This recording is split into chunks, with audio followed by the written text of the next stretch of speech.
For leaders of the Hindu faith, the temple grounds are sacred. No alcohol or meat allowed on the premises. But some priests say they routinely had to clean up beer and meat after parties at the Hindu Temple of Georgia. And as I-Team reporter Randy Travis discovered in his special report, that is just the beginning. Randy? That's right, Russ. Amanda, the Swami who runs this Norcross temple sure talks a big game. But as you're about to see, critics claim this place has one true mission: pocket as much money as possible.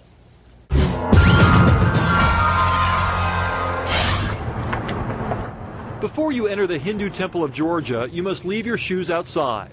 But on the inside, wallets are always welcome. How you want to do this? Well, I don't have any money on me now. That's fine. You can pay with your credit card.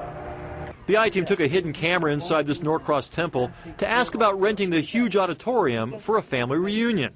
The ad in the official temple magazine said rentals started at $499. It wound up being just a little bit more. It will be around $4,000 to $5,000. $4,000 to $5,000 for the evening. Yeah. Critics claim the temple operates as a money-making business for its Swami, or religious leader. His name is Annamalai, but he goes by Dr. Commander Selvam.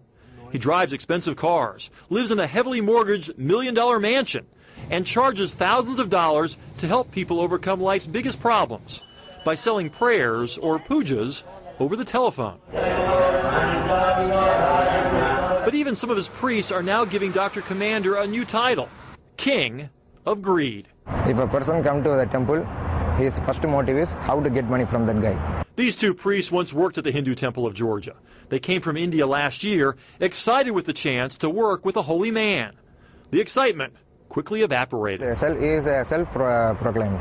So they filed a complaint with Gwinnett Police, hoping to put a stop to what they say they witnessed: the Swami swiping credit cards multiple times, overcharging people who called to ask for his blessings.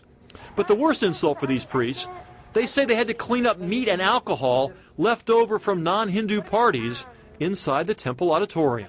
We are ashamed of doing that kind of duties.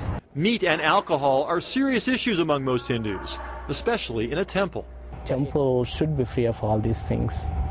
Even the building the temple is in? Even the building the temple is in, even the building, the premises of the temple, no smoking, no alcohol, no meat, no questions. So when the I-Team showed up to ask about renting the auditorium, we made it clear our one-night family reunion would involve lots of alcohol and piles of barbecue.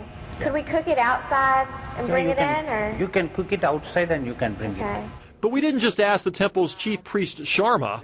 We asked the Swami himself. Could we bring alcohol, beer, and wine? Except drugs, you can bring anything. He is not qualified at all.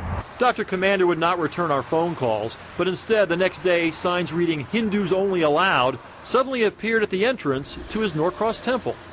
Dr. Commander filed his own police report, accusing the two priests of stealing money. They deny that and claim the Swami kept them here against their will until they could finally flee back home to India. We interviewed them on their final night in Atlanta. Yeah, all the priests are afraid of him. The two priests also claim Dr. Commander misled them about how many other temples he had across the country. Listen to what he told us about the location of his temples. Here in California, one in Houston, Texas. Oh, yeah? One in Virginia. Oh. I got in 19 countries, actually. The I-Team found no records of an actual temple connected to Dr. Commander in any of those states. But look at this. In his October 2007 magazine, Dr. Commander announced the grand opening of the Hindu Temple of West Georgia in Carrollton, including a line under this impressive picture thanking the Swami for dedicating this temple for us. But if you actually drive out here to Carrollton, this is what the temple really looks like. A couple of vacant buildings on a piece of land that no one seems to have cared about for quite some time. The property is up for sale.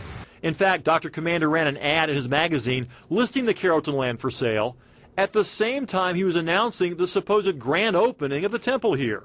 He borrowed heavily to buy this land, just as he did his mansion in the Sugarloaf Country Club. Back inside the Norcross Temple, the chanting continues. Pujas, prayers for a price. You can give some donation. Oh, I don't have. Do you have? I think it's in the car. My wallet's in the car.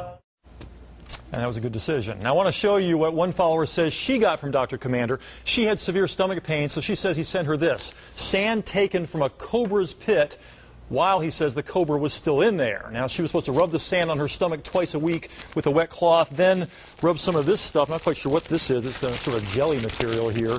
And for this and some prayers, she says she paid or was charged $13,000. She is fighting now. She's complaining to the Better Business Bureau, hoping they can help get back her money. He says this was a holy secret recipe. Did she feel better? No, she's actually sicker, to be honest with you, Amanda. that's By the sad. way, Dr. Commander faxed over another statement to us late this afternoon denying any credit card problems there at his temple. We'll have his full letter posted on my blog on myfoxatlanta.com tonight. A lot of reaction there already. Absolutely.